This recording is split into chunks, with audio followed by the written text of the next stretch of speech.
দেখুন, আমরা গতকাল শুনানিতে মহামান্য আপিল বিভাগকে আমাদের এই মামলার সমস্ত মেরিট তুলে ধরেছি।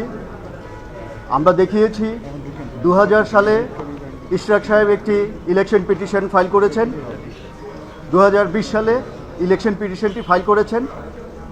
সেই ইলেকশন পিটিশন পেন্ডিং থাকাকালীন আমাদের অন্তর্বর্তীকালীন সরকার একটি অর্ডিন্যান্স জারি করেছেন।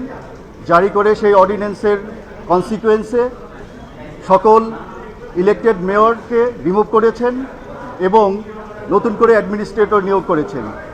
এই সিচুয়েশনে ইশরাক সাহেবের ইলেকশন ট্রাইব্যুনাল কেসটা ইনফ্র্যাকচুয়াস হয়ে গেছে।